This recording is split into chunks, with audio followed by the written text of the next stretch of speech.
President Obama's re-election campaign say it raked in more than $180 million last month, now closing in on $1 billion. But Monica Crowley saying forget how much we should be focusing on a new report about where those donations are actually coming from. Monica Crowley joins me now. Monica, you threw out a stat a little earlier.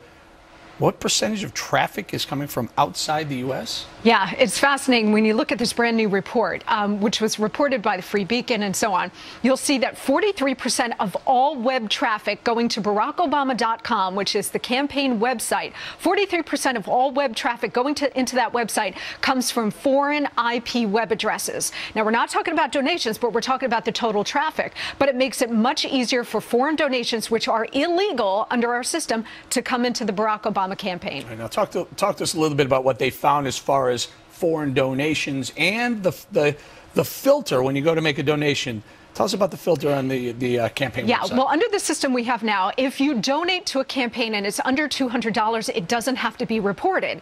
So you can have all kinds of dummy people mocked up. You can have dummy corporations mocked up. If they're donating under $200, it doesn't have to be reported.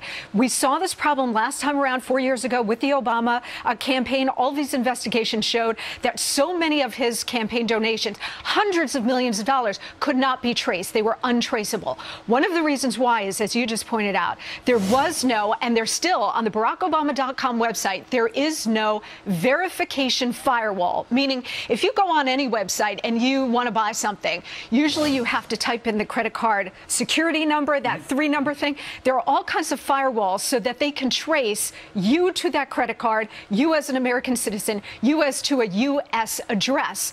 The Obama campaign does not have that firewall in place. Now, they got caught last time around 4 years ago, not having this in place. They fixed it. But this time around, when they ought to have known better, if we give them the benefit of the doubt that they didn't know what that was, they ought to have known better, and they still don't have it in place. And here's the kicker, Eric. The kicker is on that BarackObama.com website, if you want to go on that site and buy campaign merchandise, an Obama T-shirt or a cap, you have to type in all of that information. So the firewall exists for all of the swag, but not for the actual donation. Oversight. They know about the firewall. They just applied it to the purchases of the campaign swag, but not to the donation side of it. Correct. What about Mitt Romney's website? Does he have He's got the firewalls in place. Everything is traceable. Okay. Monica, last night, President Obama maybe making an excuse, maybe a sign of desperation from the campaign, saying, look, we're doing a lot of things. I'm not perfect. Take a listen to him last night. Incredible professionals. They're such great friends, and they just perform flawlessly night after night. I can't always say the same. Now, he's talking to a big group of big donors, right? Yes, yes. And in fact, he's on this campaign swing in L.A. and tonight in San Francisco. That night, he was talking in front of Katy Perry, Stevie Wonder, John Bon Jovi, Earth, Wind and Fire. And he was saying, well, they perform flawlessly every night, unlike me. This is a guy 4 years ago who essentially told the American people he could walk on water, right? The ocean levels were going to come down, Black Jesus. They were using all of these metaphors to exalt this man and to have people essentially worship the leader. What's happening now is people understand the emperor has no clothes. The economy is in a disaster, in large part thanks to him and his destructive policies.